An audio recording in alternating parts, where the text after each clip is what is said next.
through the Final Fantasy randomizer. I imagine you played it growing up.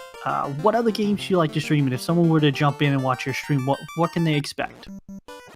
I've been running a couple of different RPGs. I just finished up with the Mystic Quest tournament, so that was interesting.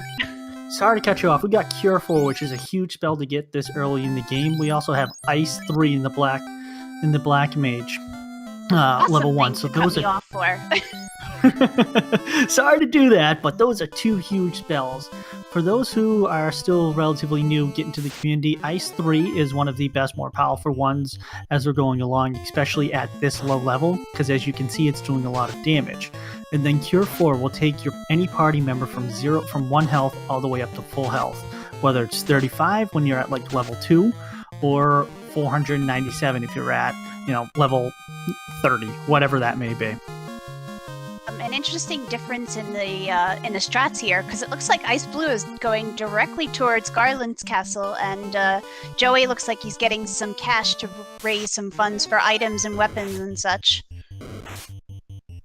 Looks so too, and also looks like he is checking to see if the pro rings. He is finding chalk right there, finding nothing. Seeing if there's a weapon. The powerful Silver Sword, which is one of the nicer weapons to get this early in the game, is in the first town, so he'll be able to get it for about 4,000 gold. We got Ice going into Temple of Fiends. The three treasure chests on the left-hand side are accessible at the beginning of the game, but the 3 on the other side of the temple are actually locked by the Mystic Key, so he's not going to be able to get them yet. And that brings up a good point. There are points throughout the run that these two will diverse. Ooh, an ace is down. That is a nasty thing to happen at the beginning of the game. At least it's so early he can rebound from it. That's not a bad thing. But yes, I will save before I come in to Temple of Fiends, just so if something like that were to happen, you would be able to kind of recover from it. And looks like Ice does reset.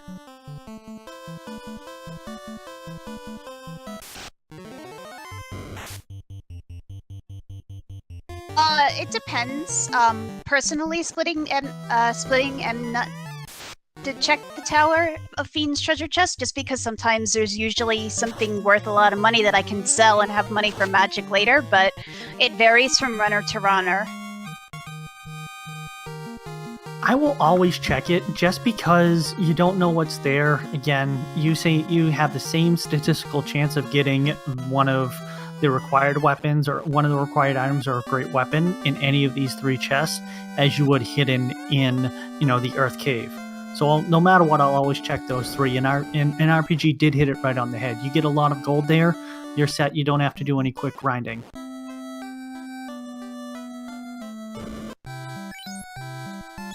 Garland is down on xIceblue side, and Joey is tackling him now.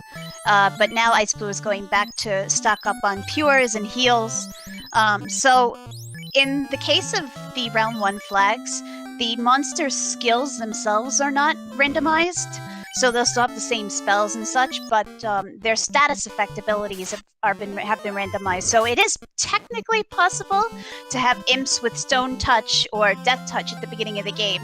So you will always find pures and softs in Cronaria just to mitigate that and help you not to have to scream your head off at the fact that your party is always stoned.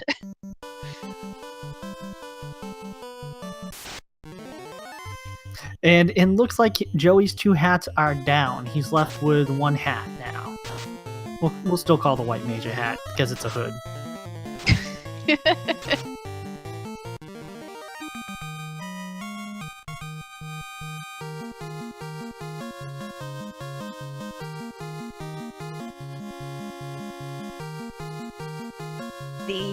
Reviving the hats, though.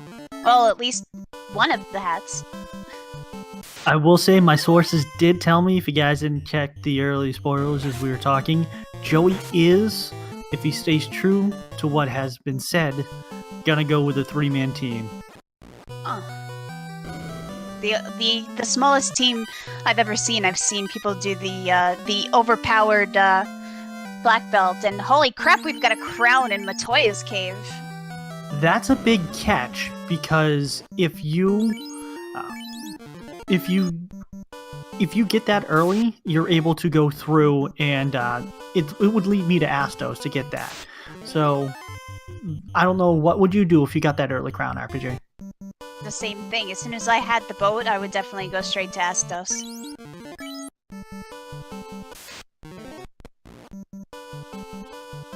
You still need the TNT to get out of the first area regardless, but at least having the crown and then the Mystic Key subsequently will give you a chance to check a whole bunch of free treasure chests without having to go into the terrible marsh cave. And Joey, foregoing it, looks like he's going to try to get the ship first, beat up a bunch of pirates for being bullies. Haven't you found it odd that you're beating up bullies to take something from the bully? Well, they're evil pirates, so you're doing a good thing. That. I have to agree with that. And by the way, it's very interesting to see that Joey put the Black Mage as the second one down in his group, because if it stays true to vanilla, the way that it breaks down is there's a 50% chance for your first person in your group to be hit, and then second person will be 25%, and then the third and fourth are equally 12.5%.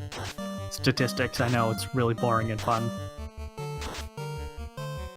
I know that is supposed to be true, but for goodness sakes, man, how many times those fiends have whacked my third-party member? It always seems to be a white mage, too, that has life, too, that's going to revive the entire group. You're sitting there crossing your fingers. It looks like we have Joey catching up at this point for those who are just tuning in. But what it is, remember, he hasn't checked the Matoya's cave to get the crown. Be really interesting, especially if the TNT ends up locked behind the Mystic Key. That's gonna put xIceblue quite far ahead. I have a feeling, if I remember some of Joey's strats from before, he is gonna hit there right after this. Up there instead. That's not a bad thing. I'm surprised Joey's foregoing harm 4 or harm 3, because what it will allow is you to get some of those undead creatures to pass away. So ends up being really useful if you do have to go into Marsh Cave, and even some of the monsters in the Earth Cave. So quick question, I'll answer the short one first. Kane, GentlemanJoey has not gone to that yet. I think he's going to be going there because it's shorter and allows for longer time in between the battles when you're on sea, because you take less encounters on the sea. When it comes to the first question by Etna, can someone explain why they're going with a 3-person over a 4-person party? So, unlike other Final Fantasies, instead of breaking down total hit points, it's much like the other ones, it's broken down evenly between each one of them. So it's much easier to level 3 players opposed to 4. Instead of breaking up experience points 4 ways, it's 3 ways. And yes, slightly faster battles by not having to have that multiple person, especially if it's a mage who's casting spells. It can take a little bit longer, especially if your spell doesn't kill. Ooh, xIceblue just found life in the level 3 shop in Elfland. That is a fantastic find. And Fade in the level 4 shop. That is fabulous. Wow.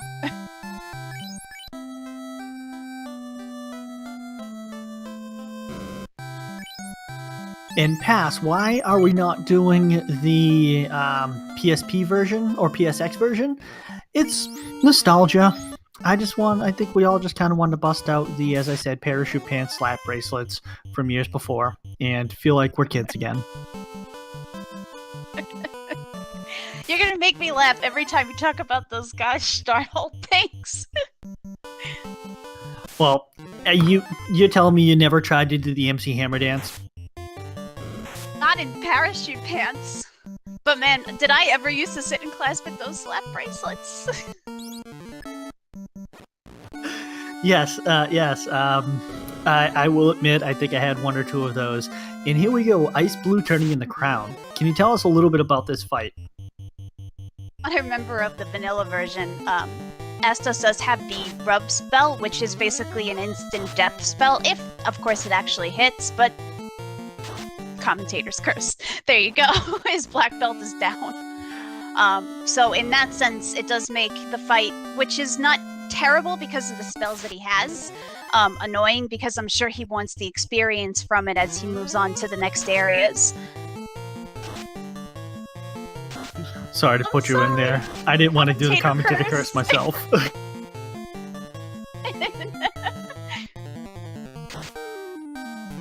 But no, you're right on the you're right on the head.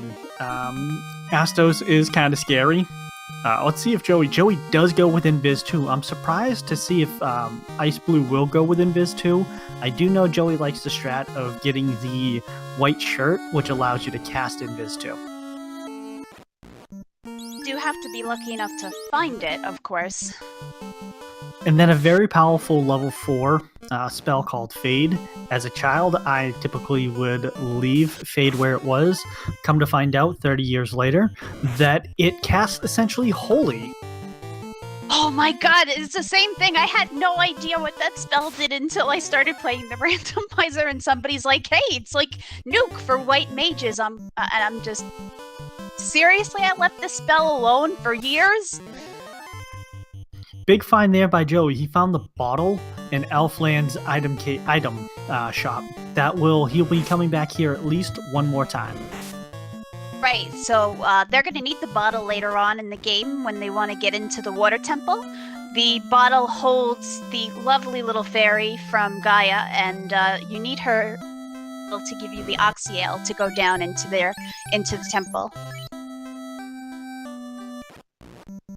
And we got Joey on his way up to visit our good old friend Astos, the fake king.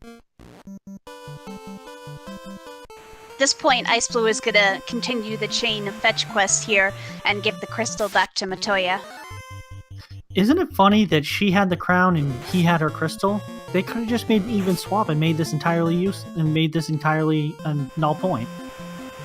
Yeah, but I mean, Astos is so comfy on his little makeshift throne there, he's not going to go all the way over to Matoya's cave. But like, hey, let's make this switch. So, Beef, good question. If they are basically tied now, if you had to ask me what was going on, I would say xIceblue is a little bit of ahead, but it's not by much. This early in the race, anything can happen. And we have RNG down on Joey's side.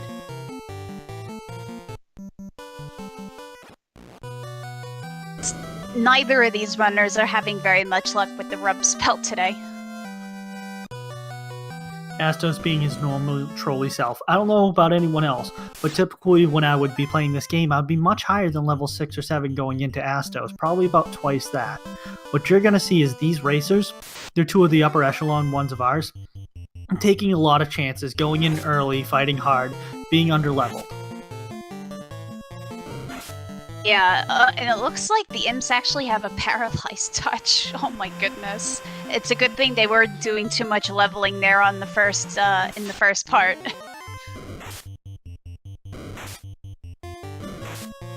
And just in case you're curious, so the round 1 flags are set a little bit simpler, a little bit closer to the vanilla version. So as the rounds progress through the tournament, they are going to get harder and more trolly. So it will be possible for first area to maybe have the crack spell or nuke or something lovely like that. And I'm telling you, there's nothing worse than seeing imps with frost. Or blaze or cremate or anything like that, honestly. I think it would give me nightmares and cause me to GG out of there. That you would need like 1,000,000 cents just to get to Garland's castle. That would cause a lot of RNG. So, alright, Mystic Heat coming up. We got splitting in the chat asking us, what do we think is going to come up next in Dwarf Cave, Cornelia, and Temple of Fiends? I have a feeling that these guys might forego Temple of Fiends. Depends on how easy it is for them to find the TNT. If they can find it very simply between the Dwarf Cave, Elfin Castle, and Corneria, then they're probably, I agree with Joker, they're gonna skip the Temple of Fiends.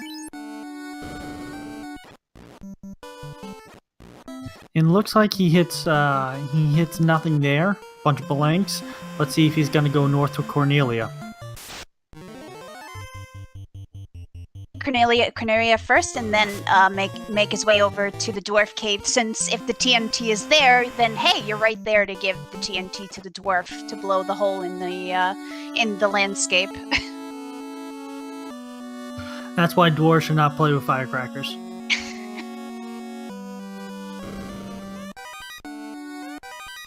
And we got Ice checking those chests. We got a cabin, a little bit of money, and a little silver dagger, and an axe, house. And the ruby! That's an interesting find. That'll be interesting to see where xIceblue is going to end up going once he does get the TNT and goes through. Is he going to go straight to the Earth Cave because he can technically clear it with that ruby? Or is he going to go for the grind in the volcano? There was a hot run of practice races that were going through when we were doing this for about the last week, where I think 6 or 7 in a row that we had the floater hidden in the Earth Cave. So statistically, if we go off that, it stands a higher chance of going into there. Of course, making us both liars and going into the Temple of Fiends. Not the first time I've been called a liar, and I'll admit, RPG won't be the last. Looks like we got Joey going back up to the Astos' castle. Let's see what he does here. He is going to check the chest. He did do an RNG manipulation before he came in. Did reset twice. You see him kind of avoiding a couple squares. And that is because you can... Those are forced encounters. Picking up the Ice Sword, which is one of the best swords. Found the Aegis Shield, so if he does manage to find the tail, that'll be a fantastic defense piece for his fighter. And Joey is doing complete RNG manipulation through this.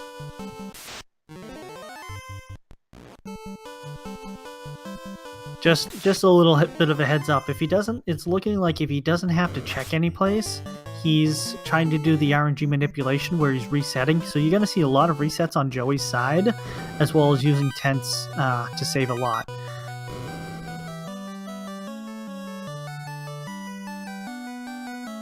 See what's in the dwarf treasure trove.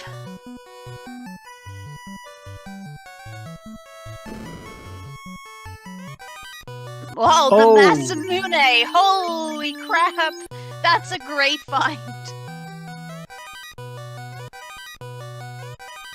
That's going to be a great... He doesn't have to look for any more weapons. And a ribbon. Goodness, that is an incredible treasure trove in the Dwarf Cave. No TNT, but a fantastic sword and something to one-shot death your fighter? Yeah, sure. So that's going to be interesting. Sometimes what will happen is these runners will...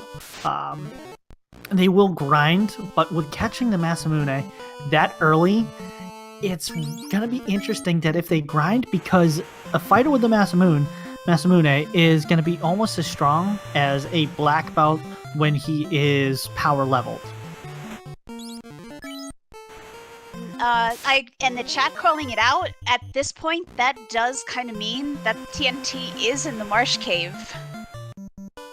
You're 100% correct on that, because we do know Joey has already gone to Astos' castle, which I suspect that's where Ice will go, because it's a shorter check, less encounters, and a better chance of getting what he would need. Oh, he's gonna have to go south down to Marsh. And that will allow Joey to catch up a little bit. Too far behind here, especially since he has already checked Astos' castle.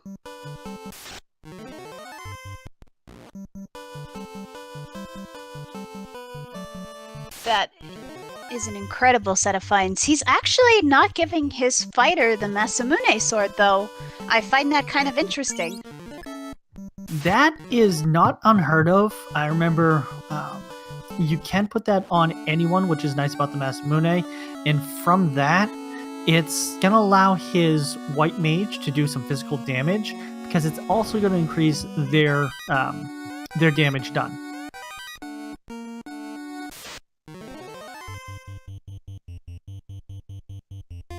Beef Curry, that's a great question. If RPG, if you found the TNT on the marsh, on the top floor of the marsh cave, would you full clear it anyways?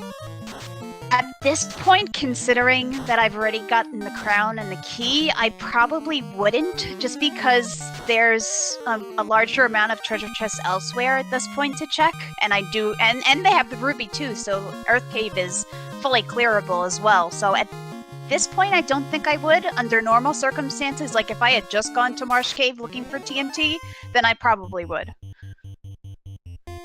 Also, for those who are watching XIceblue stream right now, you see him continuously fighting these these mummies. That's an great early spot to grind levels on. That way you're able to fight something that you know is relatively easy, that you can use one of the higher powered spells. So he's gonna grind the mummies a little bit. That he's gotta go to Marsh Cave at this point. You know what? I'll take an extra level of 2 when you go into the Marsh Cave, just for the pure fact of it's bad. We're talking root canal bad. But yeah, early game, it's not a fun thing to be thrown into at all.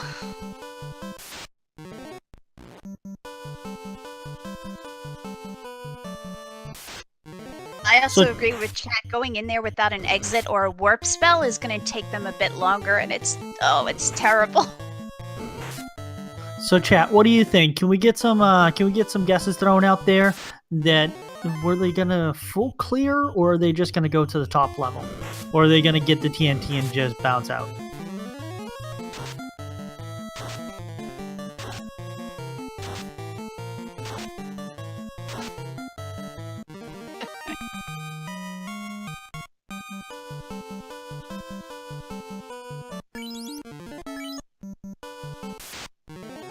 We're getting no love for the Joker strat of just going through and throwing caution to the wind. Well, I'll tell you what though, you have full redemption if there is actually something on the bottom that they're gonna miss, right? I will, but that did not help me on my last race. I will say, kind of taking those chances can pay off, but not. You got a house, which is nice. Think about that, about 3,000 to 4,000 gold.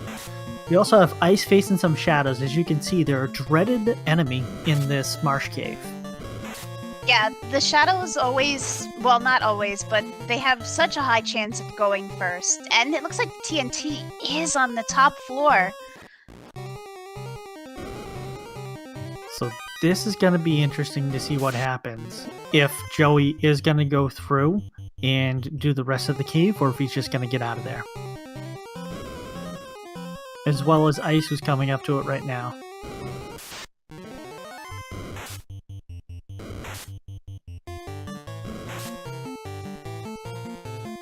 And as we have, those spiders are still nasty.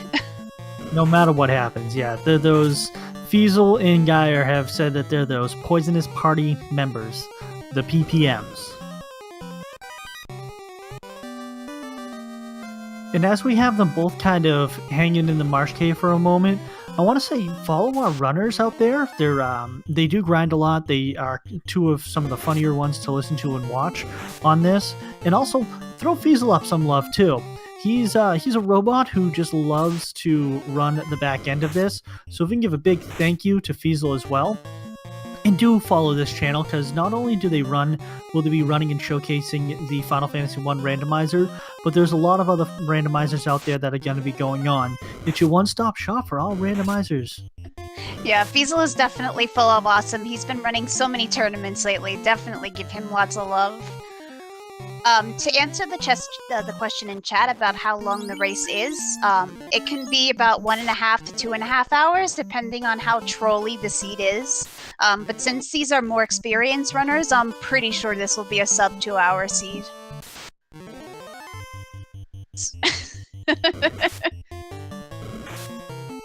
In chat, looks like you guys were right. They are noping out of the rest of Marsh Cave.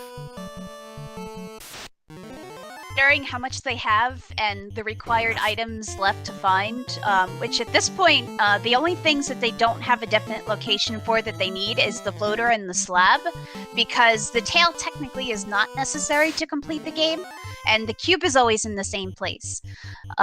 So I can't blame them. Jiggly, that's just being mean right there. We wouldn't wish that upon our worst enemies. Oh, let's not.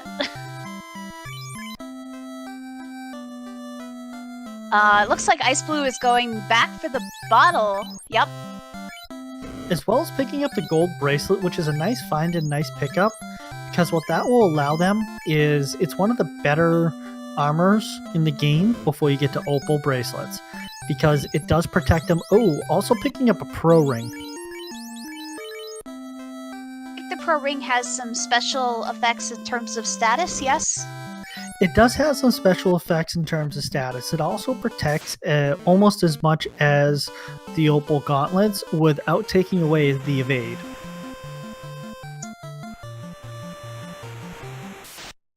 I was so misled when I went back to playing this and I found ribbons and I still got poisoned and I was so angry. I was like, the game is glitched! But no, the ribbons only protect against death spells.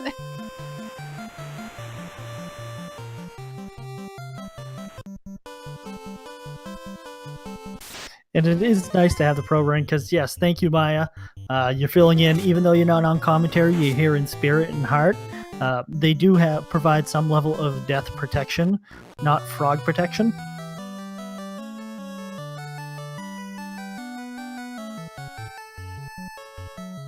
Hands off the TNT so that we can get some lovely fireworks and blow a hole in the earth. Kids, that just tells you the dangers of fireworks. These dwarfs are so lonely. Someone needs to stop by and say hi to them. You just want them to go around talking to dwarves? You gotta show them some love. It doesn't matter if you just saw xIceblue released his fairy into the wilds. It doesn't matter where you release her. She always finds her way back to Gaia safely, so don't worry.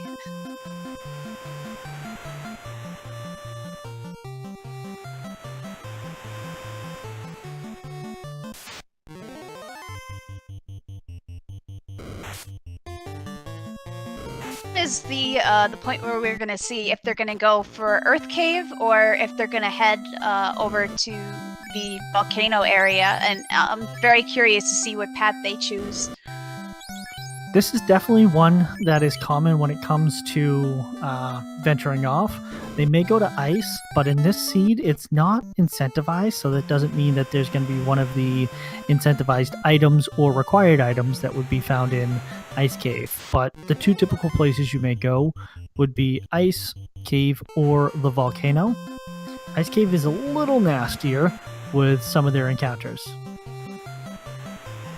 Started picking up the randomizer again. I did try to grind in Ice Cave because Ice Cave does have a good grind spot with the eye in front of where the floater would normally be.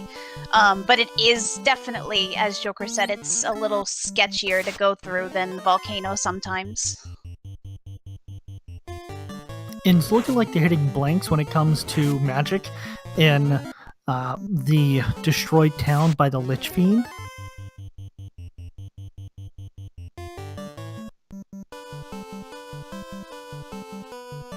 Thank you so much, New Fire. I can't speak for RPG, but I do appreciate those kind words. Thank you so much.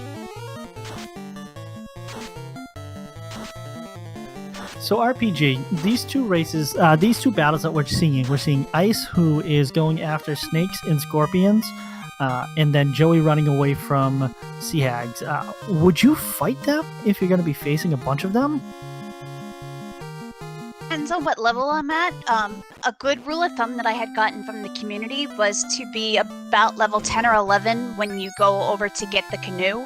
And I understand that you want to be a reasonably decent level because the monsters on this side tend to be quite a bit more dangerous.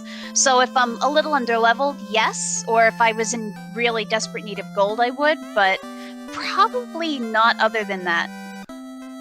And by the way, chat, 2 huge spells are in the Crescent town and nearby Crescent Lake, because what happened is you see fast, as well as there was one other black magic spell, but you see a white magic spell. You see fast in there, which is going to allow them to speed up in xIceblue's chance, probably either his fighter or his black belt, and in GentlemanJoey's turn, his fighter. That's going to allow them to have a little bit more damage. And yes, it is Wall, because Wall is a substitute for Ribbon. What Ribbon does is protects from all elements. And you also have the Heal 3 spell there too, which is definitely very useful late game.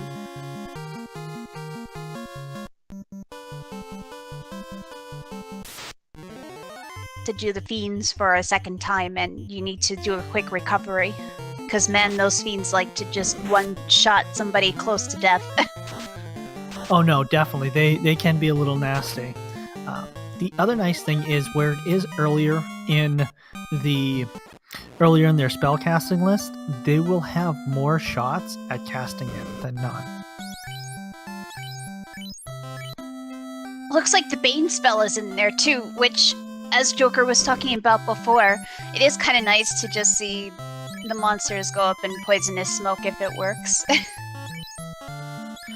I always find it fun. I don't know about anyone else, but using Bane to get rid of Tiamat. So just a little quirk of the randomizer here. Normally, you would not be able to get the canoe from the sages until after completing the Earth Cave and defeating Lich. However, the randomizer is set to give early canoe, so as long as you have access to Crescent Lake Town, that's it. That's all you need. You just walk up to the sage and be like, "Hey, buddy, I defeated Lich. I want a canoe." And another couple conveniences about the randomizer, as you're seeing these guys, they look like they're running really fast. No, we're not speeding up a VOD. There is actually one nice convenience of allowing for essentially, we'll call it like a sprint speed. They're going to be holding down B button a lot, which will allow them to sprint, because you've played this game once or twice in the past, then you know how slow these guys can walk. As well as the ability to buy 10 items at a time, because who else has sat there and just mashed the A button for about 20 minutes as they're buying 99 potions? Pretty sure we've all been there.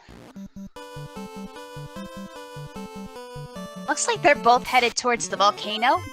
It does have quite a lot of treasure chests between the first floor and I believe it's the 4th floor or the 5th floor, I forget which. But especially here, sorry, the 2nd floor and the 5th floor. But there's a lot of treasures in this one area here, and a lot of the runners will check them, exit out, heal up, and then come back in to do more of the volcano. And no, you're definitely right. This is kind of the more common strat of going here, suppose the ice cave, because there are all those chests, as well as you're able to go through. Oh, Joey is taking a shot in foregoing all of these. Let's see what Ice has and finds in these chests. That Joey is gonna go take care of Carrie and then come back. Big find there. Nice adamant, but it does have the Masamune, although did give the Masamune to his white mage, so... Or was that Joey? I don't remember. That was Joey, do not worry about it. Now, I had to pause and think about it for a second. But the Excalibur is nice because it is a all element attack. In this seed, elements still do relatively the same thing. So let's see what xIceblue finds through here. This gamble could pay off. He does have to have his party leveled up, essentially, in order to use it, though. You're right. You do need to do the clash change. That means that you're still required to get the tail, and Joey hitting the Agama grind. came down here for, just to get the grind over with first before he's low on magic and such.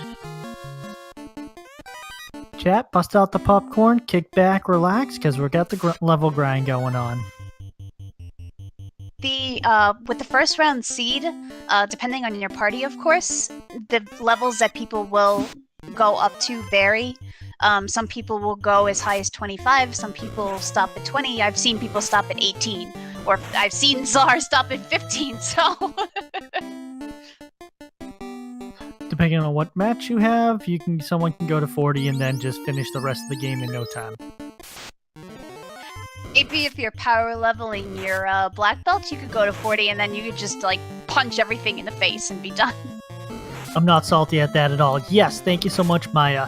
That's our Discord. As we're hitting this grinding from both of our runners, let's take a couple minutes, slow down, and we'll talk about the Discord. The Discord is one of the more active, I'll say, that I've been a part of.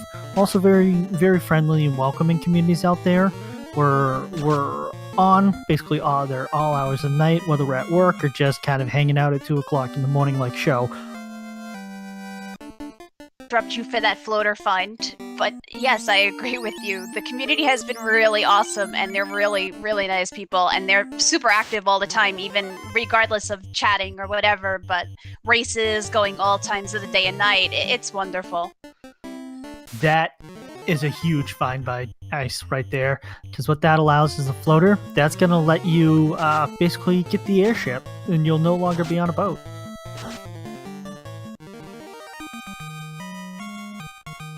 When you're in the airship.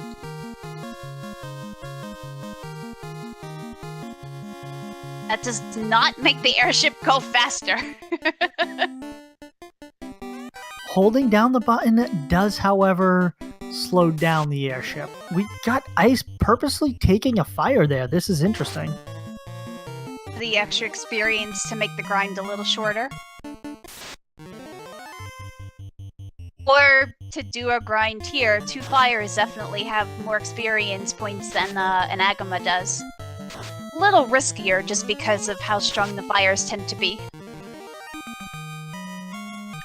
Definitely, I agree with that. I would rather do the Agamas. And to answer your question, Splitting, if you got the floater now, would you leave the volcano to get the airship and come back? Yes, I would. Just because it allows you to kind of go through, open up everything a little bit more. What about you, RPG? Would that point you to go get the floater, or would you just grind through the rest of this cave?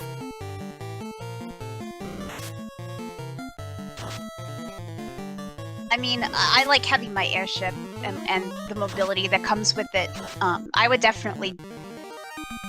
Like, if I finished the grind, I would go to carry, and then I would jump back in here to find the treasures. Because there is quite a bevy in this volcano.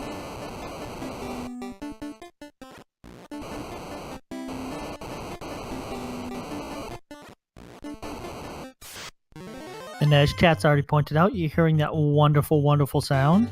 The thing about these tiles, not only are you hearing that wonderful kind of grinding sound, it also takes away 1 tick of health for every tile you walk over. So it can be a blessing and a curse at the same time. If you want to do what Joey did, which was able to get rid of 2 of his party members to start to power level his fighter and appears to be White Mage, it's great. The other thing would be if you didn't want to do that and you wanted to, as you see right now, xIceblue is having to heal up his team. Right, but there is a benefit to walking on the lava, and that is that there are no monster encounters on the lava. You are correct. It does not advance your you in the RNG table. So even though, yeah, you are decreasing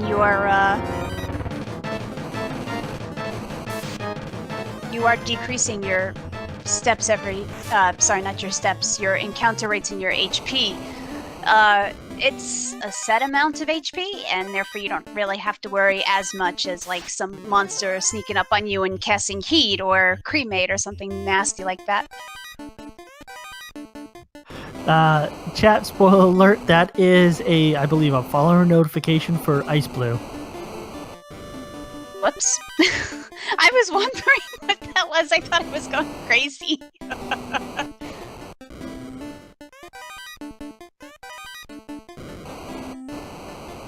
And the nice thing is we have Joey going backtracking to get the weapon, or get the floater, sorry. And since he did give the Masamune to his white mage, he may, if of course he ends up promoting his party, he may want that Excalibur for his fighter in the end.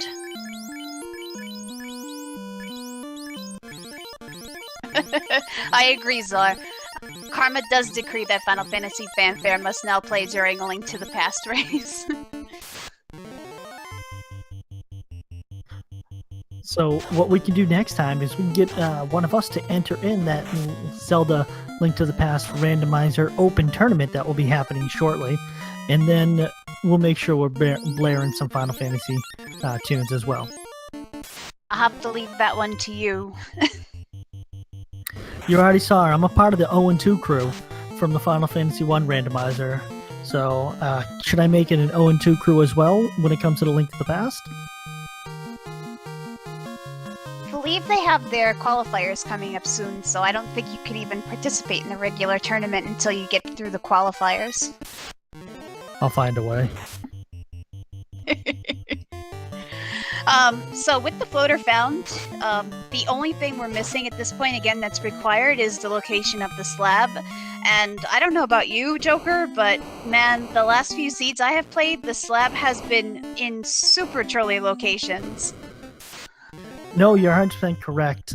If anyone was watching the race last night, the 4-way race, it was my seed. It had it hidden in the Earth Cave. Now, typically, when it comes to doing and clearing dungeons, you'll see a lot of the races go from volcano to water to floating castle / Mirage Tower, and then to Earth Cave, because you're going in order of the amount of chests you can check.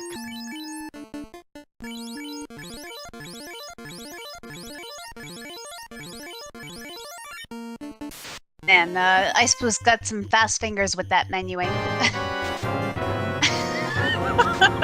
Looks like chat knew what was going on, so they've gone on over to xIceblue's channel to give him a follow. That's gonna be interesting to keep hearing.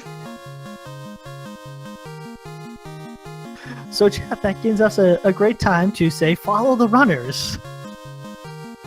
They're doing some awesome work for you here, and apparently have some fantastic follow sounds. I can't wait to get xIceblue into here after the race to see what his opinion of the follower alert being left on is.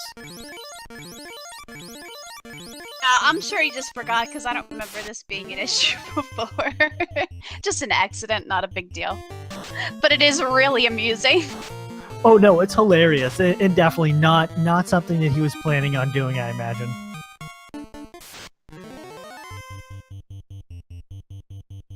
Oh, goodness. So, likely, since xIceblue has been clearing the treasures all along, once he is done with the grind here, yeah, he'll make his way down and finish off Carrie.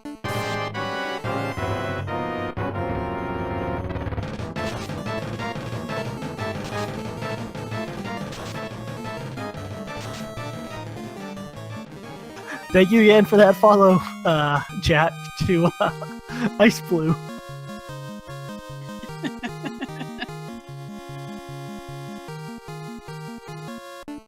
Oh my goodness. Looks like the runners may have some more. And please, chat, don't just go out there following xIceblue. GentlemanJoey does do an awesome job as well. Please go out and follow him. He's very interactive with his chat, as is xIceblue. Yeah, Joey's a really nice guy as well, so definitely give both of these guys a follow, regardless of what their notifications sound like. So Joey's picking up his adamant.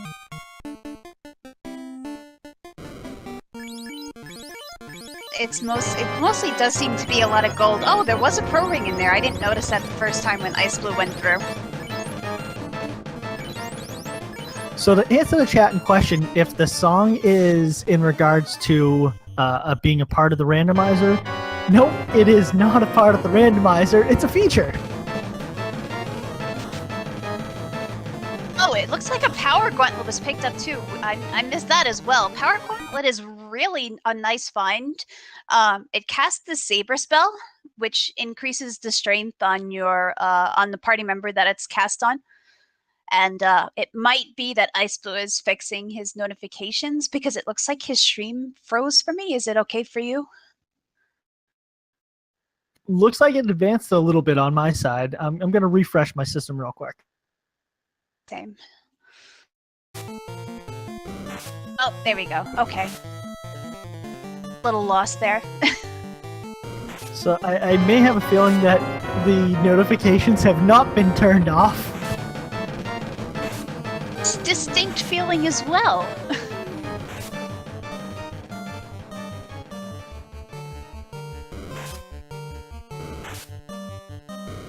xIceblue did take out Carrie. It must not have been a very difficult fight at this level and with the Masamune, so the first orb is relit for xIceblue, and GentlemanJoey is going to make his way back up to the top of the volcano to eliminate Carrie as well. Or is it the bottom of the volcano? Which way are you going in this place? I'm sorry, I've been slightly distracted by the notifications. He is making his way back down to the bottom to fight Katie. Okay. I have no sense of direction, so it's all good.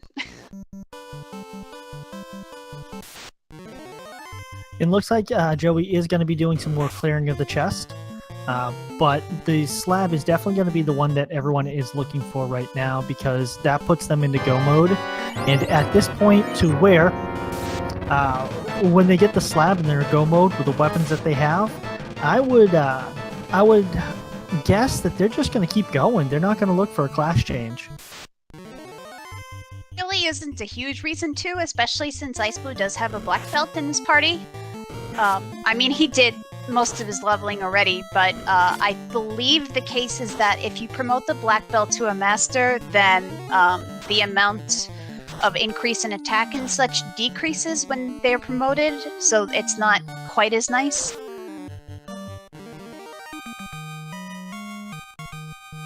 Yes, it is more beneficial to grind the black belt, carry.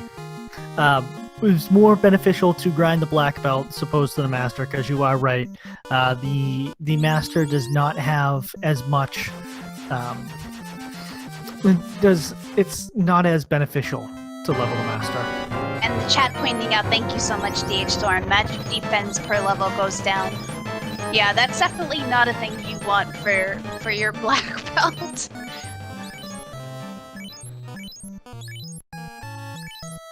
We got xIceblue going through a little bit more shopping.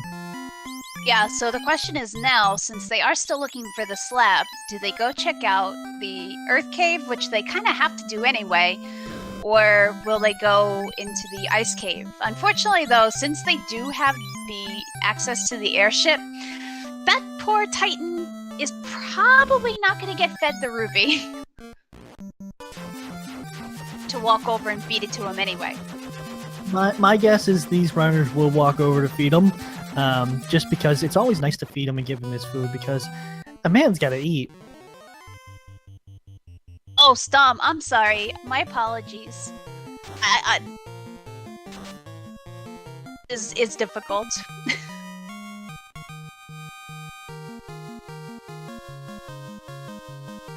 So we got xIceblue getting the rod, which is a great point for him to get the rod here as he's going to check out the other chests. He may end up going to the Earth Cave. I do expect that they may wait to clear it out. To answer the question in the chat with Master Zenith, I'm pretty sure that almost all of the effects of the spells that kind of didn't work in the original are fixed in the randomizer, but maybe not all of them.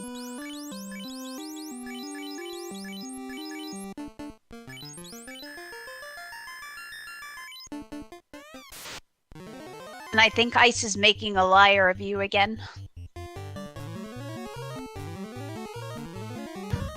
That makes 2 times tonight, but hey, that's fine.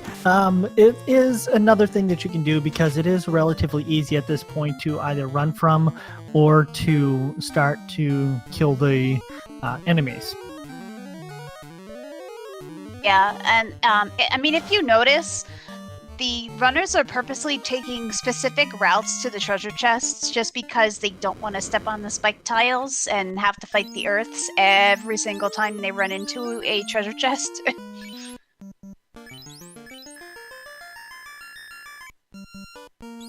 Sound when you change your party around like that.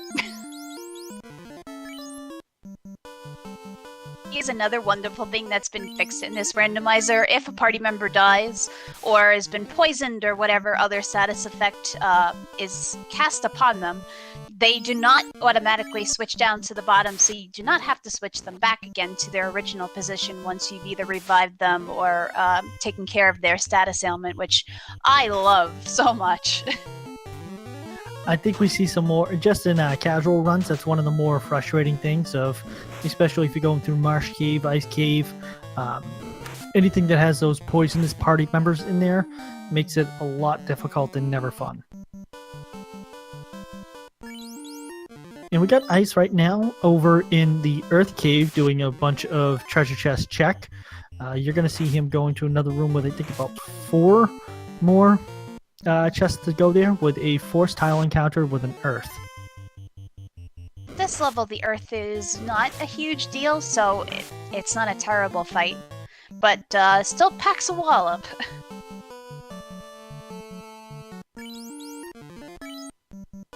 Well, it'll be interesting to see if Joey follows the same path and heads to the Earth Cave after this, or if he goes elsewhere. Because technically at this point, you can also do the Sea Shrine as well. They have everything they need for that. It will be, and he's going back to Elfland. Bottle, I guess. It's not a bad idea. It is in close proximity to Crescent Lake, so it's not as out of the way to do it now than it would be to do it later.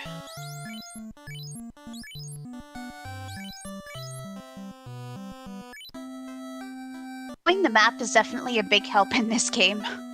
Knowing which direction to take when you're going from place to place.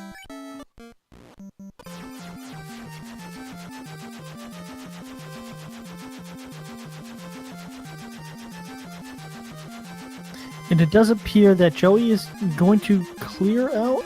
Is he? Yep, he's going to clear out the these islands. Now, typically what these islands would be is this is where you're going to find Bahamut, which will allow you to do the class change, but it also gives you a chance of getting a couple of these chests, because these chests are essentially free, and you never know what they have in there.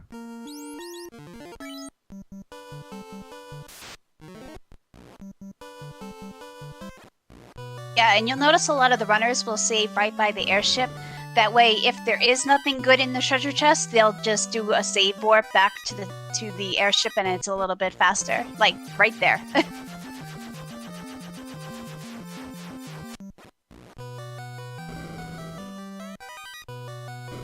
And so yes, as we're going through, we got a little bit of explore going with both of them. Ooh, Joey with the slab find. He is now in go. Find.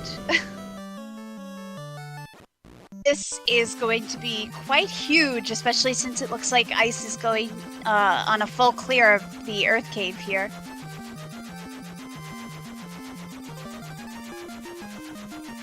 This is gonna make everything much faster. Goodness.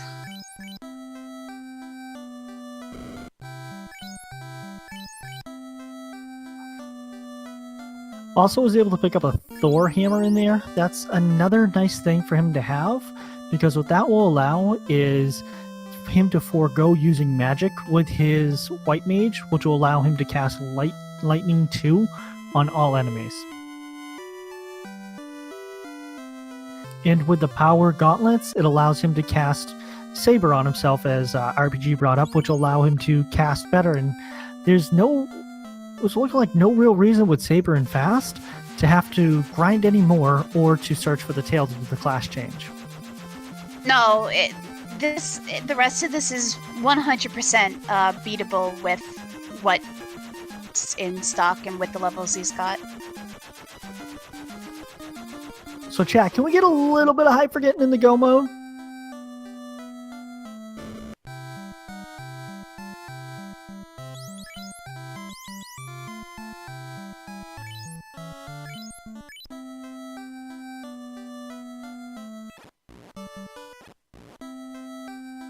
I'm kind of agreeing with chat a little bit. It is a little strange to go into the Earth Cave before checking the islands for free treasures.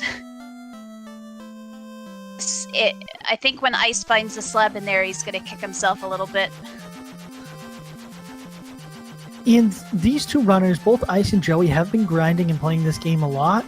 So I'm seeing chat saying it will be an upset. It will be, because I believe xIceblue was picked on more of the brackets on the challenge website that we have. That will also give you information about the Final Fantasy I randomizer.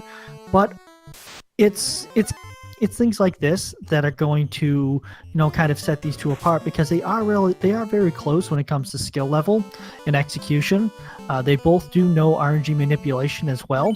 But it's the risk that you take that will set them apart.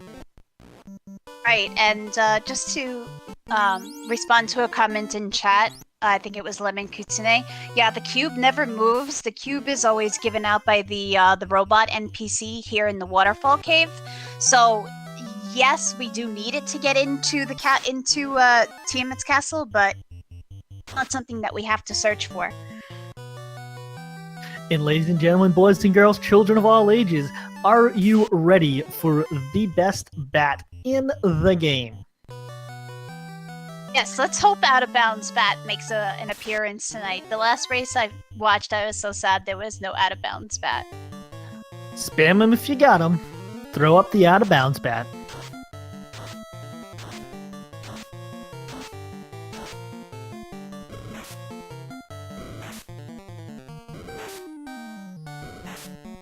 Speaking of bats being a little bit trolly on xIceblue's side.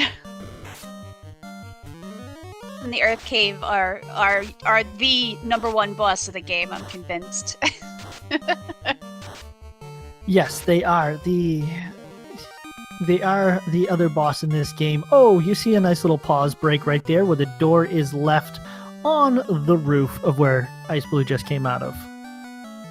Glitch. Come on, Joey. Let's hope chat here. Let's hope he hears us. Let's see some Out of Bounds Bat.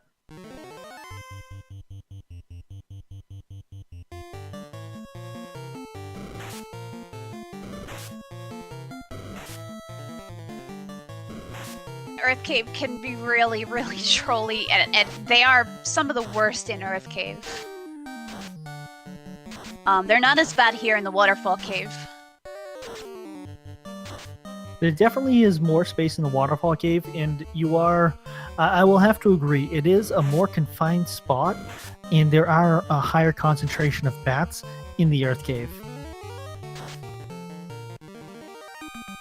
We got Joey fighting the wizard, the Wiz Mummies and the Mummies, kind of trying to level up a little bit more. Let's see what's in these chests. Joey is in Go mode. A lot of people who are in Go mode will still pick up treasures that are just kind of convenient and right there regardless. If they're not out of the way, why not? You could make a really good find still. There are still some other things out there, like the opal bracelet that Joker was talking about earlier, that could be beneficial to our party members yet.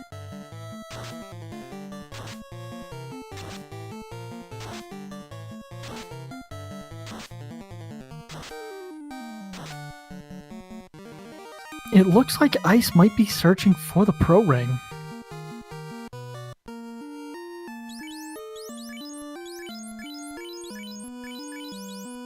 Isn't it in an earlier armor shop or no? It was. I'm trying to remember which one. Chat, can you help us out which armor shop it was in? And we got Ice now going to the islands to get the slab. to ask him about that when we get him in here later. Bad that he didn't check it first.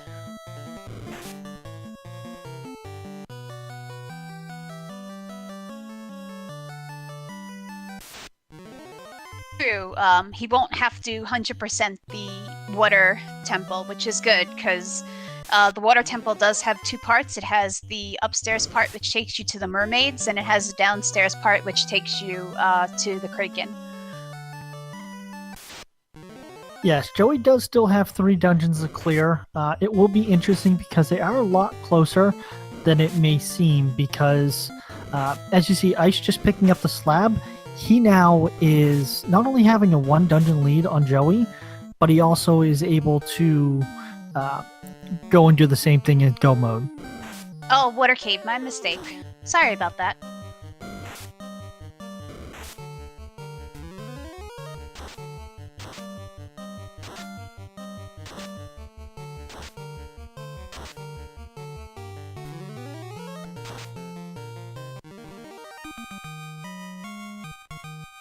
New Fire Within thinks that the Pearl Ring was back in Corneria. But I remember it was pretty early on, so maybe Provoca or Corneria is true. I will agree with that, and what's gonna be very interesting to see is how far ahead is Joey going to be. What gambles is he going to take? Because he does know the strength of both of these runners, know the strength of each other. You also see xIceblue going through to try to get as many heal potions as possible and going to visit our little friend, the fairy that we let out of the bottle.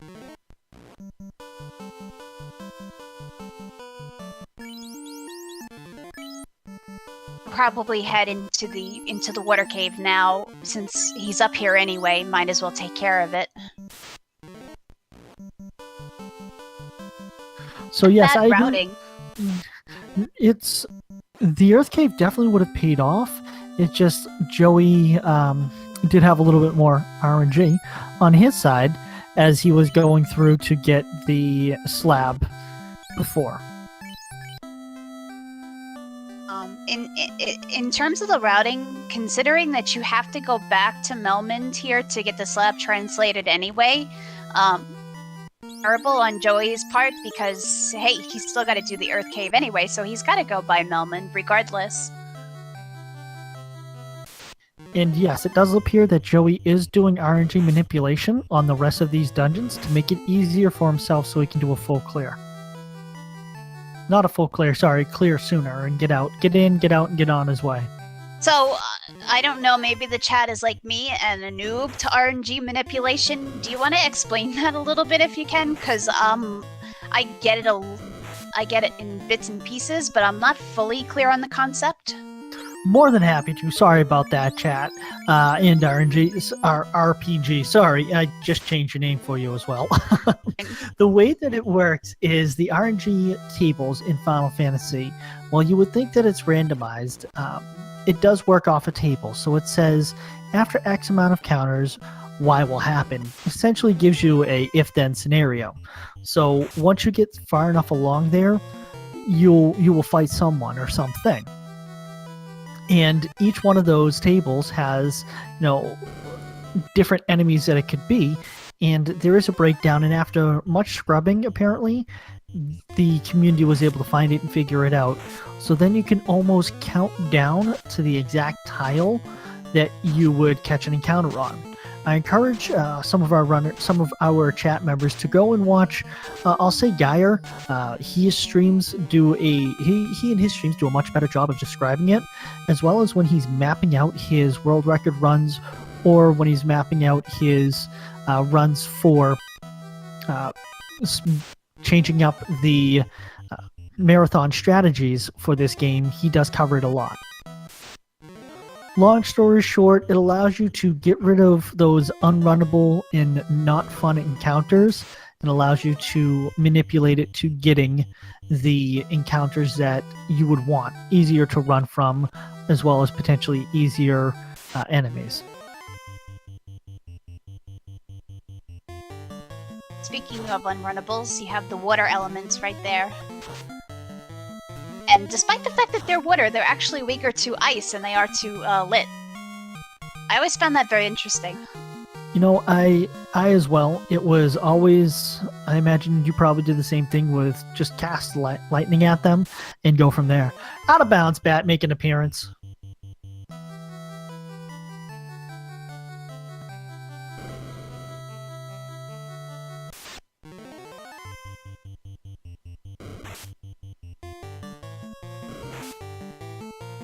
Can we get some out of bounds bat hype for xIceblue? Well, at least we got to see one for this seed. I do like the nothing is there comment as well.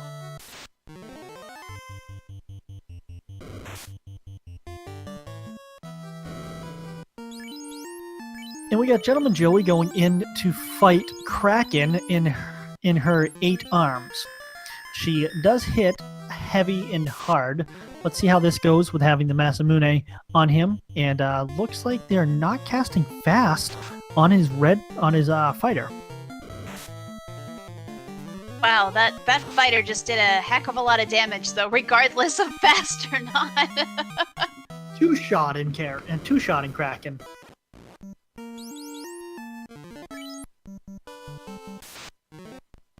Chibinip, much wow.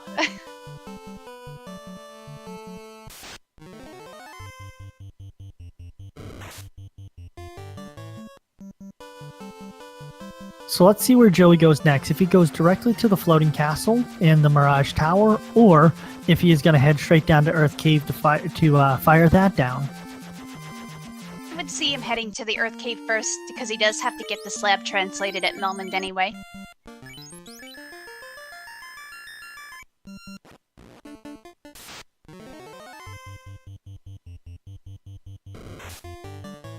So yes, as we do have a little bit of a pause here in the game as they're both kind of going and catching up to where each other have gone, I want to give a big old shout out to the Final Fantasy 1 randomizer community and the Final Fantasy 1 randomizer team. Thank you again to all the admins and developers. Very active Discord. We are on there at all hours of night. We have runs going on as early as probably, you wake up in the morning East Coast time, have a coffee and run. Or if you're overseas, you can definitely catch that as well. Late nights or early mornings for you. So all hours a day, we have someone basically on there looking to run. And not to mention, if you're newer to the community is super helpful, and anything you need, you can just post the question in chat and somebody will very quickly get back to you. Yes, definitely. And I don't know about yourself, but I found the community very helpful, very welcoming to a newer speedrunner and tournament goer as myself. Sure, without a doubt. It's always good to have a very nice, helpful community. And this is just the first of hopefully many of Final Fantasy 1 randomizer tournaments. There are going to be brackets that we have on the website. I believe it goes to 5+ rounds. And progressively as we go on, the rounds will get more difficult. All of these bracket rounds right now are best of 3, but once we start getting into the other bracket, it will be best of 1 for the loser bracket, so it will just kind of be one last chance to prove yourself and still make a comeback. Yes, I will say I am the first of the 0-2 crew.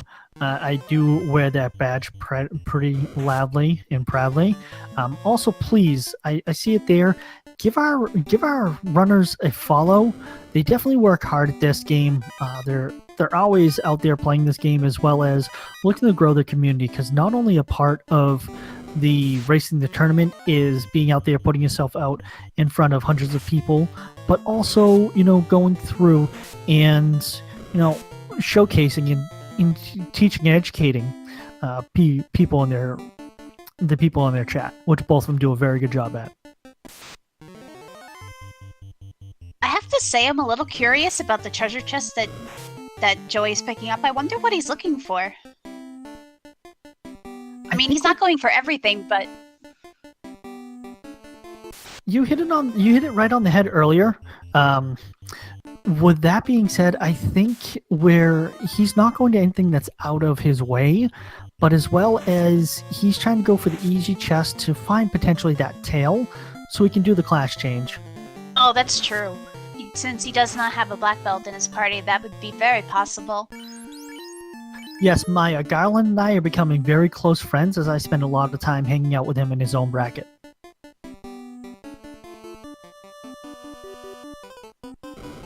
And definitely give some love to the great job that's being done by our tracker. He is busting his tail down there. Following 2 streams is not the easiest. Yeah, Charlesia's doing a really fantastic job with that tracker and is right on top of stuff, so definitely give him a follow.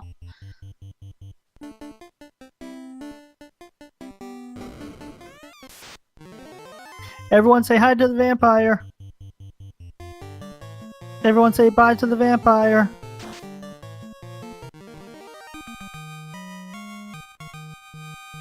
Ba-la-la-la.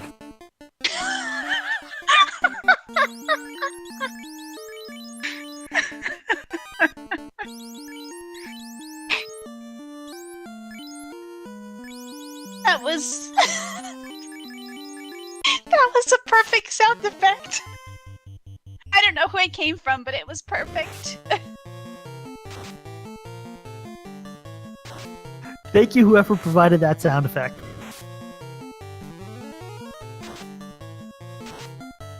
Oh my goodness. Whatever just happened that broke the commentators. That was fabulous. Oh my goodness.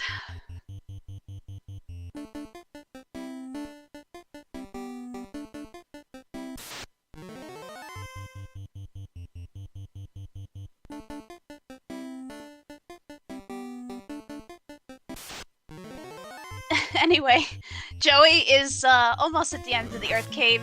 XIceblue is almost at the end of the Water Cave. The runners are probably gonna high-five each other. Tiamat, or close to Tiamat. Looks like we got a clip in there. That is awesome. Thank you for the so appropriate, well-timed clip. Perfect, absolutely perfect timing.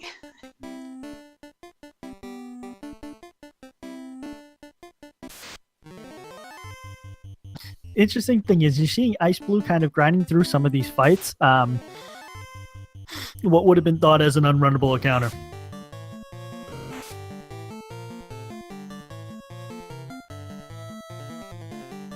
And yeah, there is a list of unrunnable encounters, if you do need them as you start to play this game, that we can easily provide for you as well. there are some easy to spot ones, like this one that XIceblue is going through right now. This is an unrunnable encounter. Yeah, and again, this is another one where in the later rounds of the tournament, when the spells and such are shuffled for the enemies, and they get something nasty, this is not a good fight to have the Red Sea Hags have some really nasty AoE attack. Oh, thank you, Splitting, for providing that link of unrunnables. Much appreciated.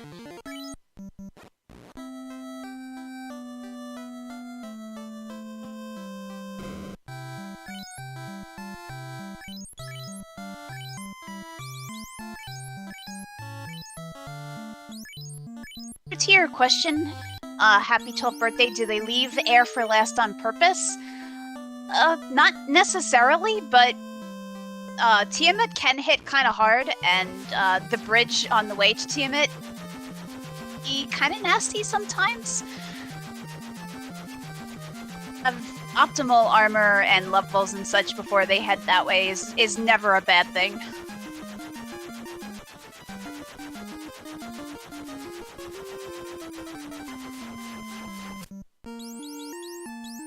Now that they have the slab translated, they are going to have to go to Leafland first and pick up the chimes so that they can enter the floating castle.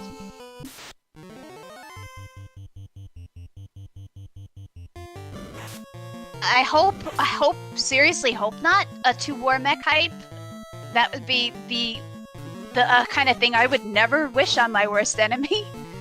I have seen runs ruined to that. It is not a good thing. If I remember correctly, didn't you have a run at some point that you were talking about on the Discord about having multiple war mechs? I had a war mech, I ran away, I had no problems, and then I had a regular bridge encounter, and then the next one, immediately, next step, was another war mech, and I just rage quit and threw the controller. That has caused more grown adults to sit in a corner and cry. And I'm not hoping any war mech on either one of these runners.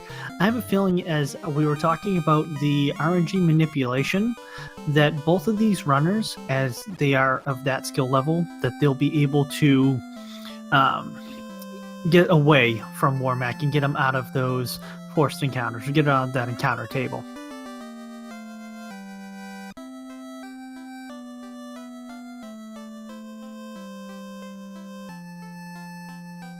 Oh man, I'm watching this and I'm wondering why Joey is walking out, and I remember they never found a warp or an exit spell. xIceblue, run away from the Tyro. There will be some from the community that is very happy. They like to save the Tyros. Some from the community that are very sad because they like to kill the Tyros. I have a feeling we need to get that to one of the next GDQs, get this in there, and have the save and kill Tyros as a incentive.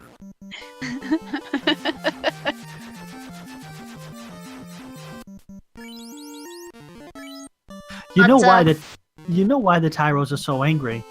All they want is to give a hug, and they, with those tiny arms, they just can't.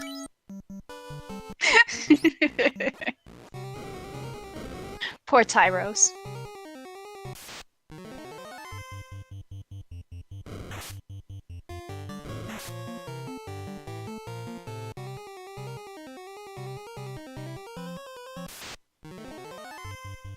And xIceblue finding the warp spell.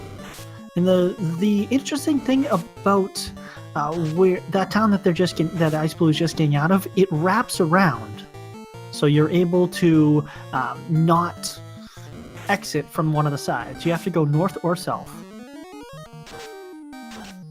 It's a level 8 spell. At this level, does he even have a charge for it? I would guess that he would not. I will have to double check to when he would get the level 8 cast,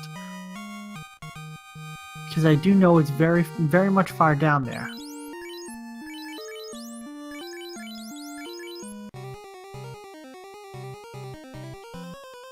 I was watching a seed the other night that had Life and Life 2, I think, is level 7 level 7 spells, and that's gotta hurt when you see that. Both of them in exactly the same place.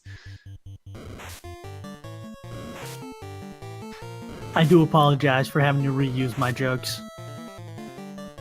I only have one or two really good ones. But it's nice to see we have some revamped viewers here. It's always great to know that the community is not only growing, but we're getting a lot of repeat, we'll call them viewers or customers, and happy that we're able to provide a little bit of fun. The nice thing is you're seeing Joey dropping some armor right here for the white shirt. Now what the white shirt does is it causes, it casts the Invis 2, which will make it harder to hit. So in instances like we just found out with Kraken, where Kraken hits hard, Kraken will not hit as hard. You're also seeing xIceblue getting the sense that something funky is in the air. He is going directly to the floating castle.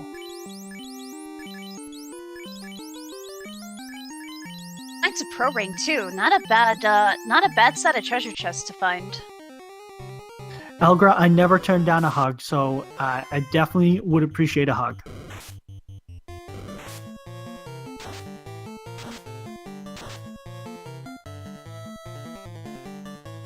Heard it, Cat. What happened is Joey is just checking a couple chests for probably looking for that one other ribbon to continue to go along, or for something else, potentially the tail to get the class change to equipped some of the higher level armor he has. Well, xIceblue has just thrown caution to the wind in deciding to go all out. Well, considering xIceblue cleared out the Earth Cave, he does have some nice things in his inventory as well, so he may feel, okay, I'm good with what I've got.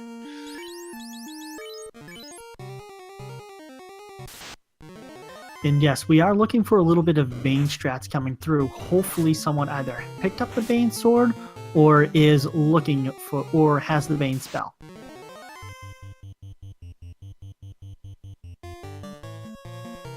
Yeah, at this point, I'm pretty sure this will be another tailless race, Sardia. Blue is trying to increase his steps here. Definitely, that's another little thing, is we're catching little things like that. He is going further on down the encounter to hopefully avoid Warmack. Also, fun fact about the air elemental, it is the one elemental that you cannot run from. After the waters, you need something you can run from.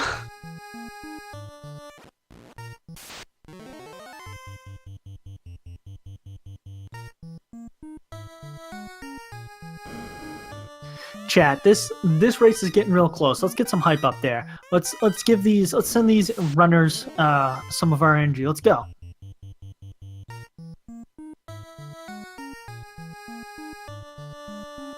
Oh my gosh, this is so close. So it really is looking like it's going to come down to what happened in the Temple of Fiends Revisited here. Sources are telling us that xIceblue is going to do the RNG manipulation in the Temple of Fiends.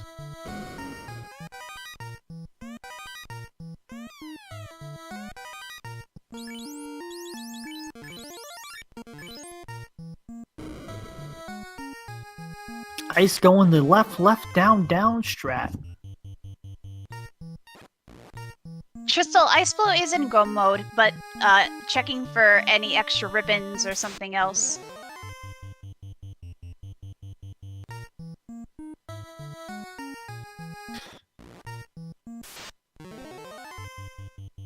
And we got Joey running from the air elementals, taking back the lead. He is on the Bridge of Destiny. xIceblue joining him up there as well.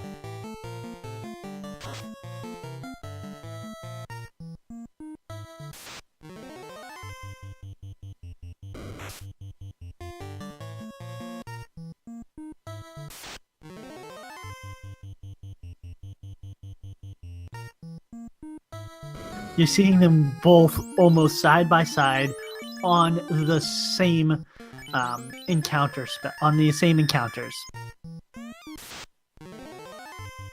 Yeah, it was almost in sync until Joey went to switch his party members around.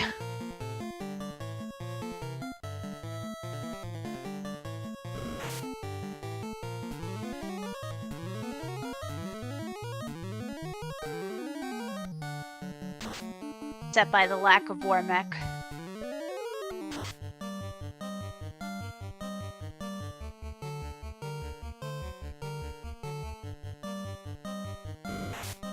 And we're seeing 11 hits for 250 damage on xIceblue side. We're also seeing Joey use the Invis 2. So what you're going to see here is the Invis 2 being cast to make it harder to hit because Tiamat can hit decently. 10 for 750 plus damage. That is a big, heavy hit. Some nasty damage on Joey's side with the thunder, though.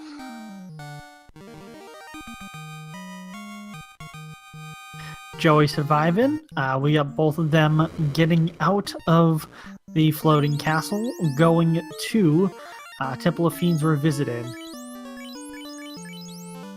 On xIceblue side.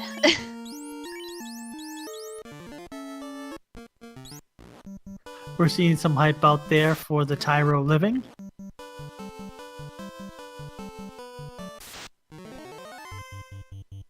And we get another Tyro hanging out with Joey, and he is left to his own device.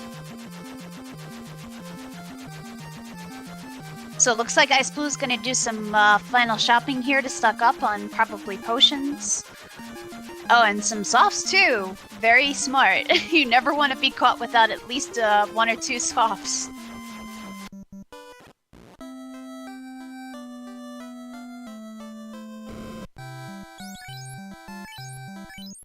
Joey For the going back wall for spell. wall. That's a really great pickup because it's essentially having a ribbon without having a ribbon. Minds think alike. And what you're seeing here is I'm going to start to quickly describe what's happening with xIceblue. He is doing 3 encounters outside the Temple of Fiends Revisited. He's going to skip those. You're going to see him do 3 encounters inside the Temple of Fiends Revisited. He's going to skip those. And then once we get to another portion, I'll let you know what he's doing.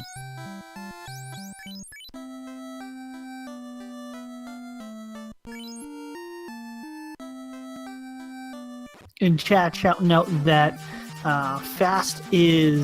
Joey is left fast behind.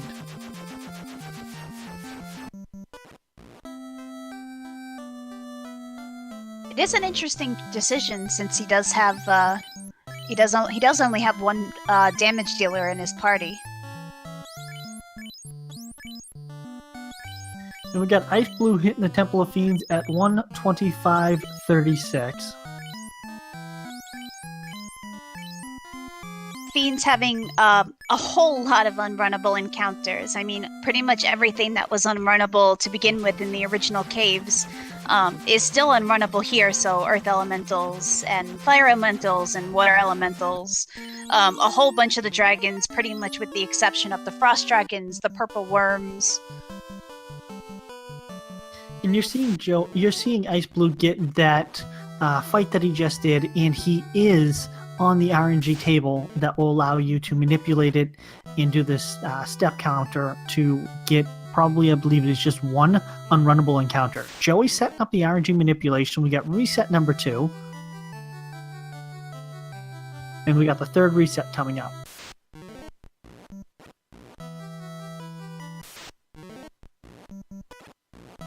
Definitely gonna have to look into that because, man, I hate those unrunnables so much.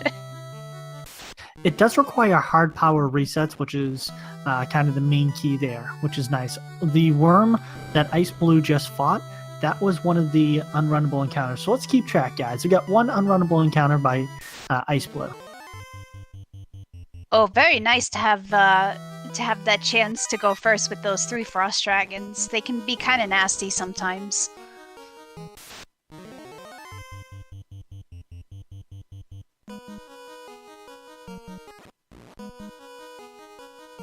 And Joey doing the last encounter to skip and get as few unrunnables as possible.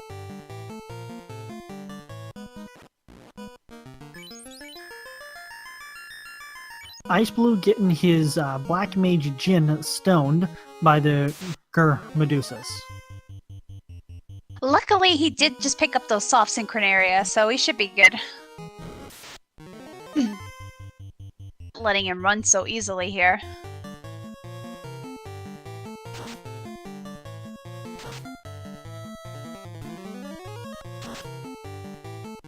Gonna come up to the Lich 2 fight here.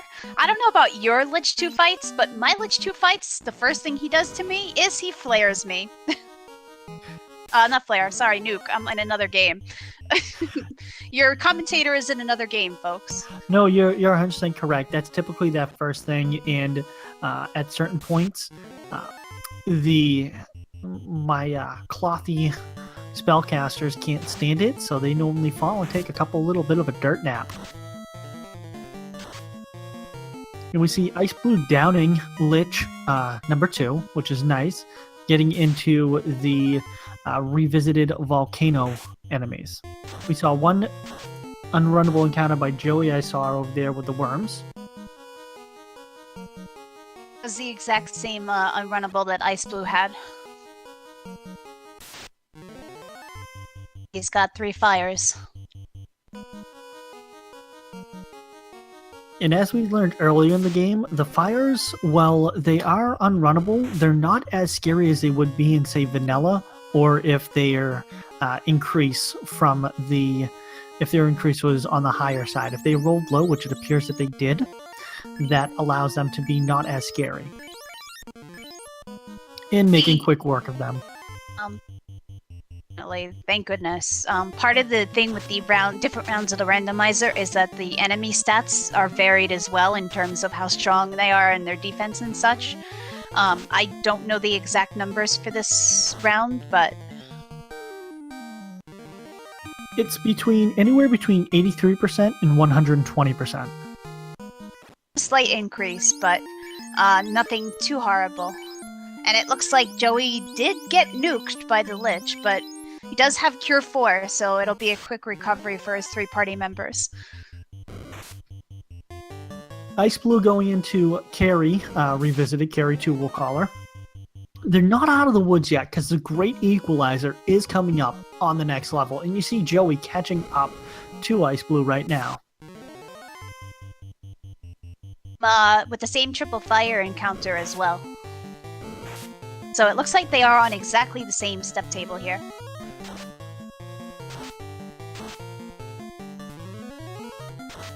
So Tristal, what will start to happen with the round 2 matches is they will be shuffling the RNG table, so you won't be able to do the RNG manipulation.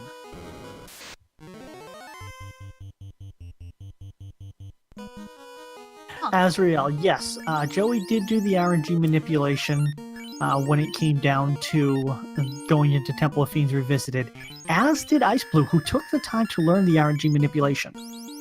So we have 2 RNG manipulations on this. Oh, my pleasure, Tristal. Though, by the way, chat, I don't know if we said it before, throw questions up there. We'll be peppering them in. Also, get your questions ready for the racers, as we'll love to have some questions from chat once we bring them both in here. Kraken on xIceblue side, and Kraken can still hit like a truck.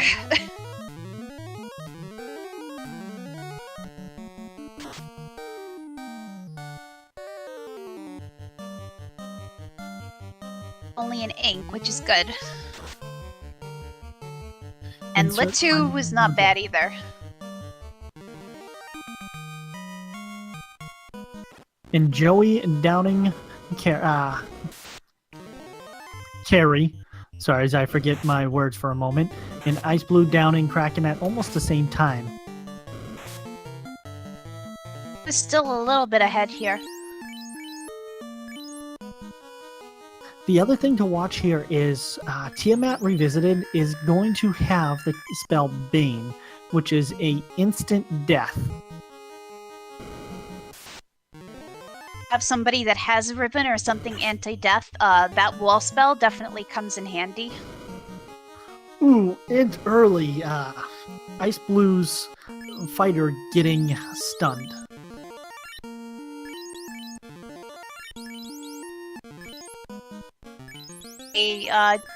His Black Mage was set to cast fast on the fighter, so he is going to probably get another one off on the... Oh, no, going right for Ice 3. Never mind.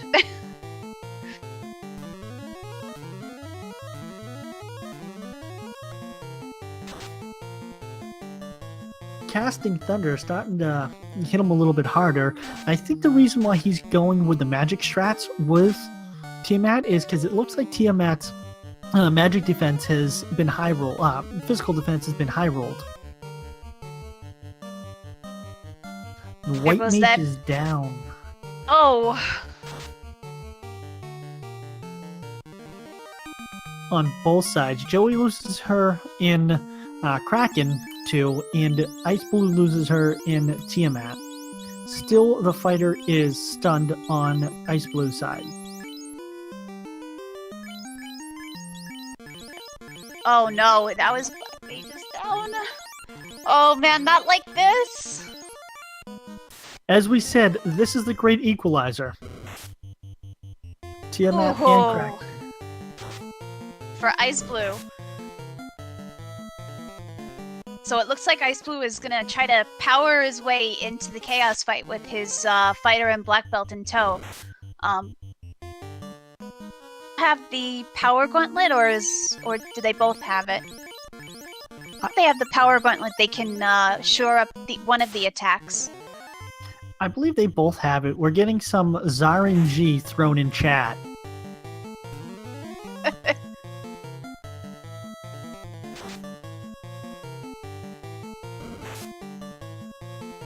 And the black mage is down. Oh no, poor Joey. But I noticed xIceblue putting his black belt down on the bottom. Folks, damage dealers down on the bottom. We got a race. To answer the question, does Saber actually work in this ROM hack in this Final Fantasy randomizer? Yes, it does. They did fix spells such as Saber when they went through. Using the power gauntlet to cast Saber on his black belt to power him up a bit as the fighter is already starting to deal some damage to Chaos. Hey chat, while we're on Chaos, let's give these runners a follow.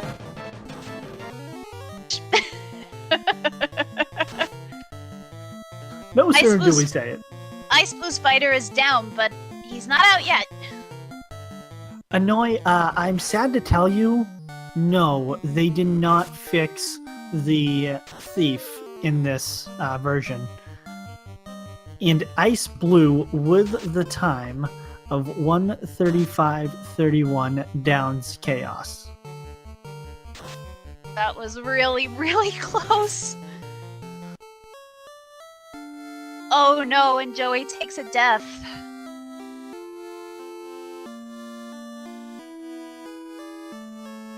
What a race that was.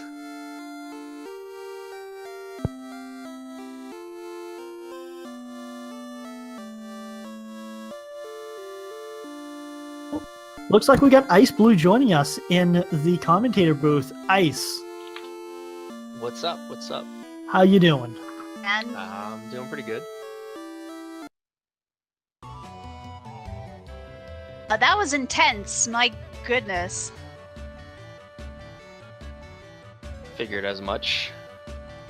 That was a pretty, For all of that. was a pretty free seed, to be honest. So I have to ask, how many followers did you get this run? I don't even know. I lost count. I gotta figure out how to shut that damn thing off.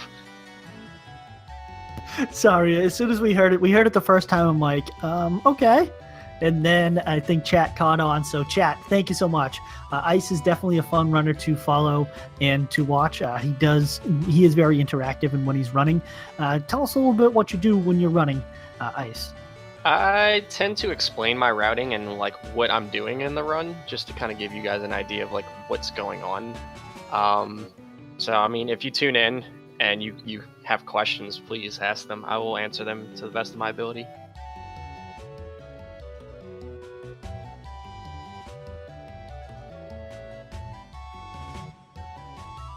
So how I have to ask you, Ice, how did you feel when you found the slab in the islands?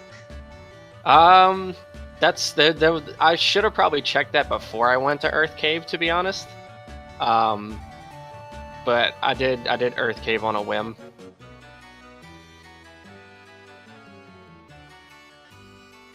Cost you, and in the end, you guys were so close anyway. It totally balanced things out, I think. He checked Cardia Islands before going to Earth Cave. Mm-hmm. Yeah, I probably should have. It probably would have saved me like a good 6 or 7 minutes, and I probably would have PB'd that run. He did check it beforehand. He did continue to check other chests because I believe it was the black belt that was helping you out in the long run. His party makeup was a fighter, a white mage, and a black mage with a downed mage. Yeah, I'm looking at his names now. He's I can see it. He definitely did an awesome job with the RNG manip, though.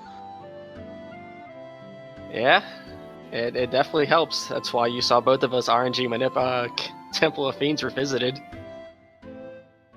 So yes. It looks like we do have Joey in the waiting room. Yep, there we go.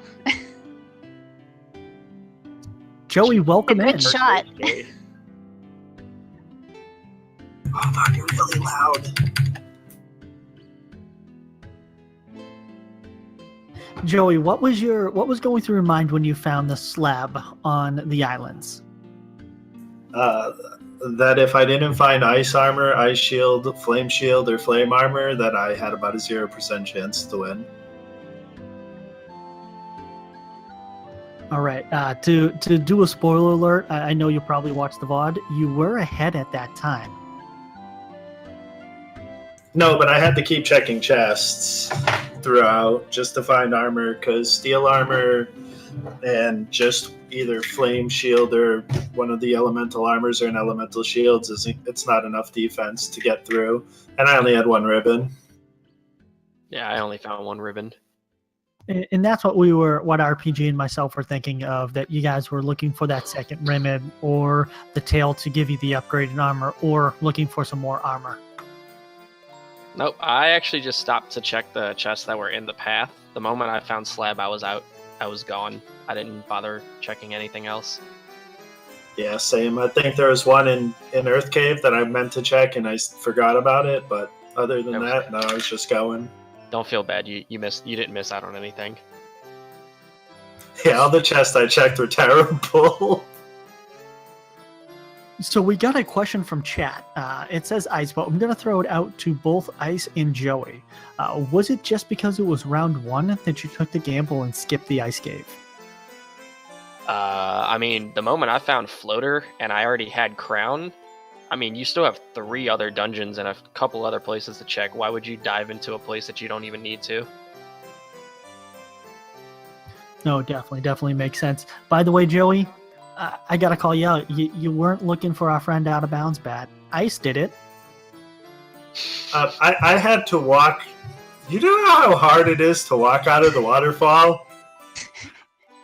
Oh yeah, no, I can't get out of there without instructions. Trust me. That's why I paused 4 times.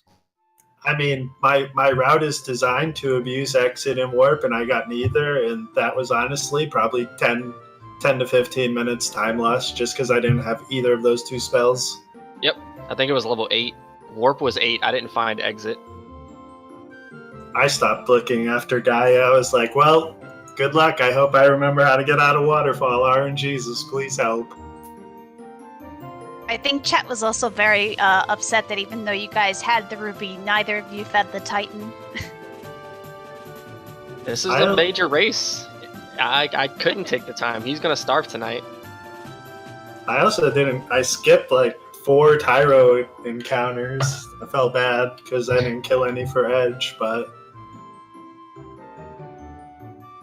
there was much hype in the chat about the saving the Tyros.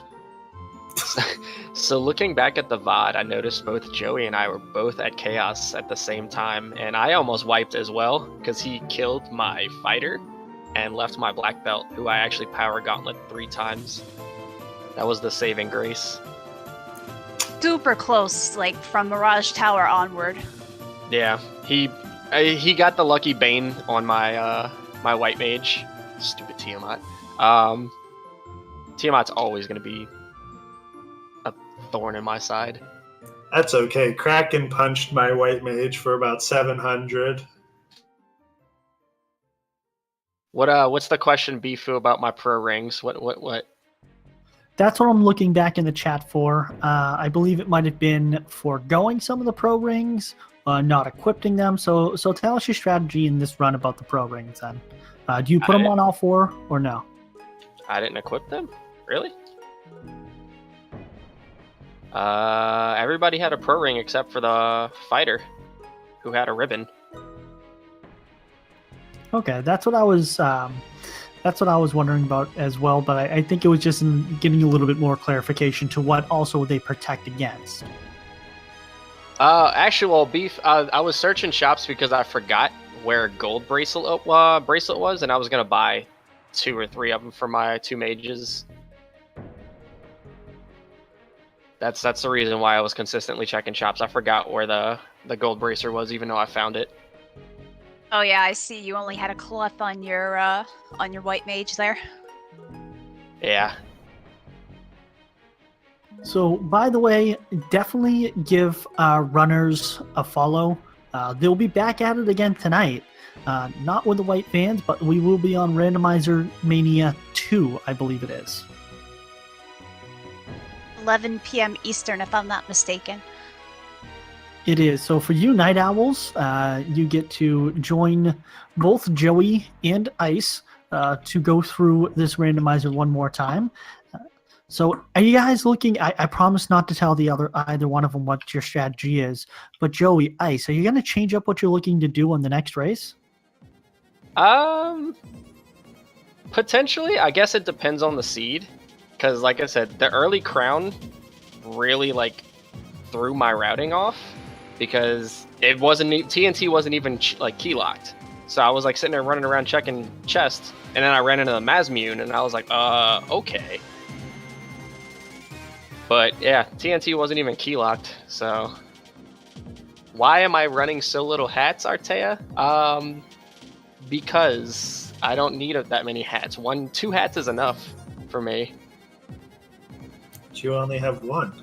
That's a hood on the white mage. That's a hat to Artea. Like, have you heard him?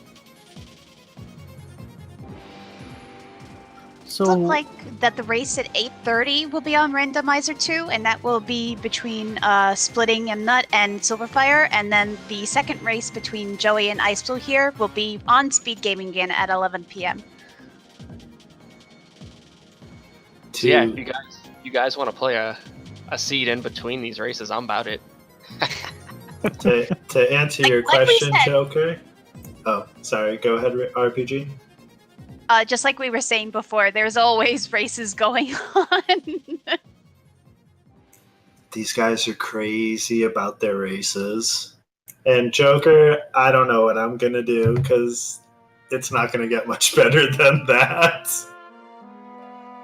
hey, well, I beat you to it. You don't have to wear the cone of shame for being the first 0-2 crew. You can join me. We'll get T-shirts and a handshake. I mean, you can't even be mad. He beat Minochi's time by 14 minutes. Like, RNG manipulation, though, it's not bad. Oh no, when you're getting these hour 30s thrown up, definitely is one of those where you gotta shake your hand of your competitor and say awesome job. The next thing on this channel is going to be it looks like Diddy Kong Racing is next. And again, just for competing in front of so many of you guys and doing such an awesome job, please make sure to give both of our runners a follow and our tracker as well, Shailija. Did a fantastic job keeping track of everything and when they found it, right on top of things. Yes, definitely. I'm looking forward to watching you guys race again later tonight. Thank you so much, RPG. Awesome job. Air high five to you. It was a pleasure, Joker, and thanks again to Feasel for all of the awesomeness he does behind the scenes for us. Feasel is a god, by the way. Make sure you give all your love to Feasel, because without Feasel, we wouldn't have these kinds of races on this channel. That's right. Shout out to Feasel. I stole all your marathon route manipulation. Thank you. It didn't help, but it was awesome. And Joey, shout out to you. I stole your manip routing for TOFR. I was like, damn, he got here fast. I honestly, at 1:30, I thought I was either behind, but I felt really far ahead. I'm not even gonna lie.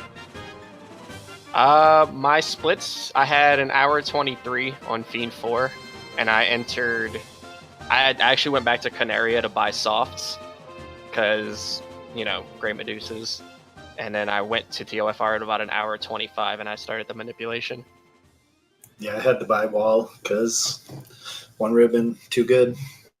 Oh, I didn't even buy wall. And to answer the question that was a while back, why isn't Feasel running this? No disrespect to any other competitors. I'm pretty sure he would make quick work of most of us. I would have to, dot forfeit against Feasel. I can't argue with that. But alright, thank you guys for watching. Appreciate the follows that everybody gave me. during my race, I'm gonna figure out how to shut that damn thing off, so you don't listen to it most of the race. And see you guys in about 3 hours for our next race. Awesome job. Thank you, guys. Thank you, everyone. We will be seeing you again shortly. Yep, have a wonderful evening and hope you soon come back for the other races we have.